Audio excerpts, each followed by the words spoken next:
Next हमारा topic है arithmetic means, या इन शॉर्ट एएम बोल देते हैं हम। ठीक है, तो ए को लेट हमने कर लिया capital A is the AM of two numbers a and b. तो ए की वैल्यू क्या आएगी, तो हम ये कहेंगे a small a capital a and b ये एपी में होते हैं बेसिकली। अगर कोई भी अर्थमेटिक मीन हम निकालते हैं, आपको मालूम है ना मीन निकालना आता ही है। जैसे मैं कहता हूँ कि 2 और 8 का मीन कितना होता है, तो आप कैसे निकालते हो, डिवाइड बाय 2 करके 5 आ गया। तो आप ध्यान दो 2, 5 और 8 तीनों क्या हैं, एपी में है ना।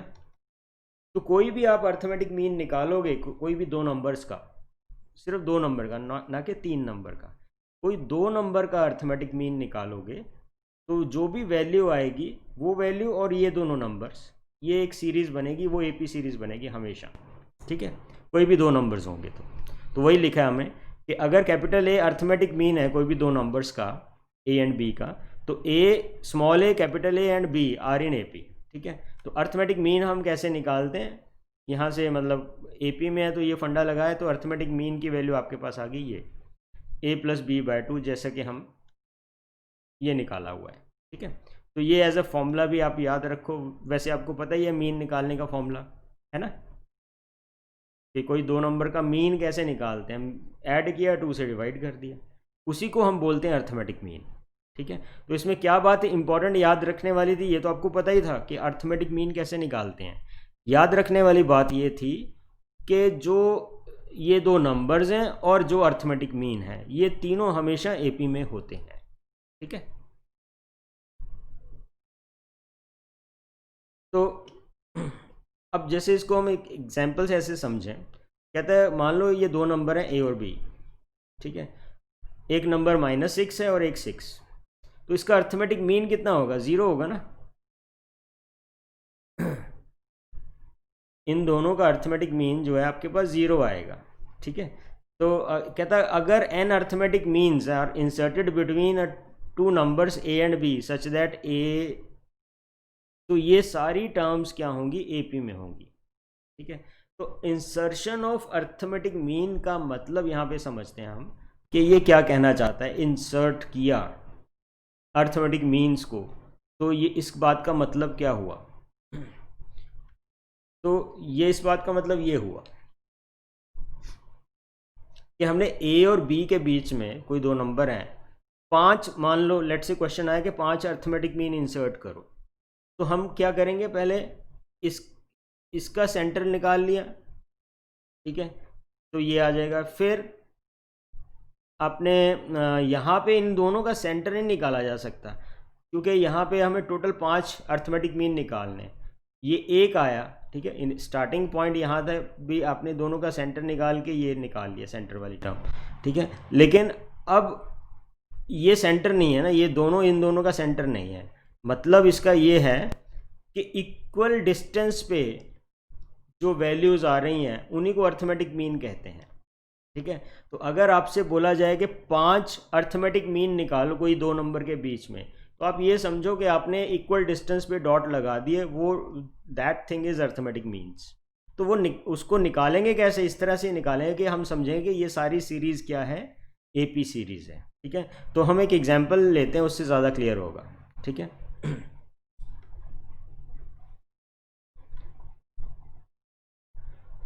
तो कहता let n arithmetic mean be inserted between a and b, 2 numbers हैं उनके बीच में एन अर्थमेटिक मीन्स हमने इंसर्ट किए।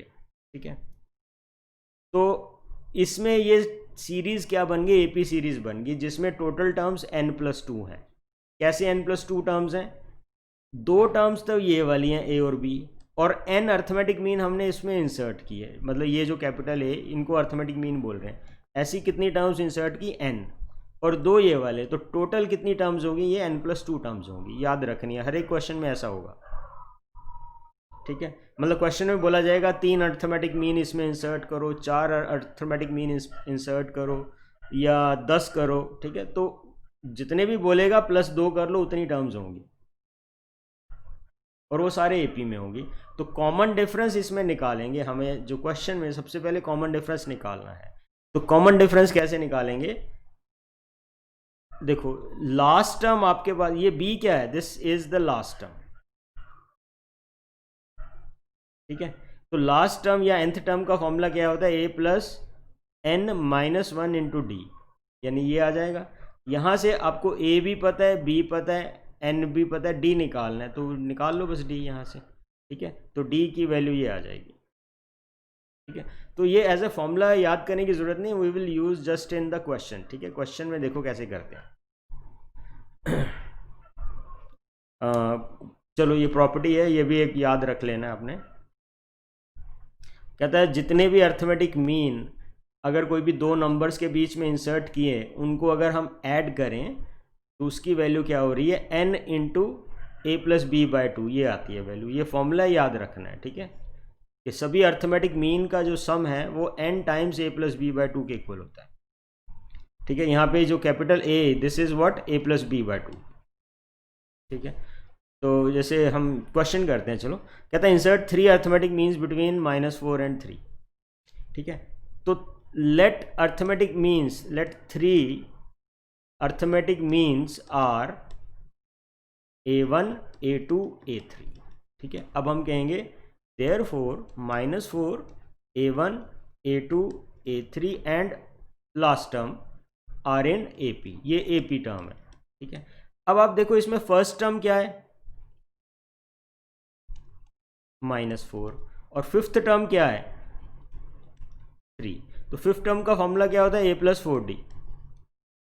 a आपको पता है कितना है, -4, -4 प्लस 4d इक्वल्स टू 3। तो 4d की वैल्यू आ जाएगी 7 और d की वैल्यू कितनी आ जाएगी, 7/4। कॉमन डिफरेंस आ गया। अब अर्थमेटिक मीन कैसे निकालते हैं, a1 पहले निकालते हैं। a1 क्या है, सेकेंड टर्म है ना। सेकेंड टर्म क्या होती है, a plus D. What is a is -4 and d कितना है, 7/4। तो ये कैलकुलेट कर लो, 16 - 9/4 आ गया। ऐसे a2 क्या है, थर्ड टर्म। थर्ड टर्म का क्या फॉर्मूला, a प्लस 2d, यानी कि -4 प्लस 2 इंटू 7/4, 2 2 और -1/2 आ जाएगा, है ना, एलसीएम लेके। यस। और a3 क्या है, third term, sorry fourth term, which is a plus 3d, यानी -4 प्लस 3 इंटू 7/4, तो 16 मतलब 5/4, ये आंसर आ गया। So this is the answer, ठीक है। 3 अर्थमेटिक मीन उसने बोला था, वो हमने निकाल लिए तीनों, ठीक है। हाँ जी, ये समझ आया कि नहीं अर्थमेटिक मीन का कॉन्सेप्ट?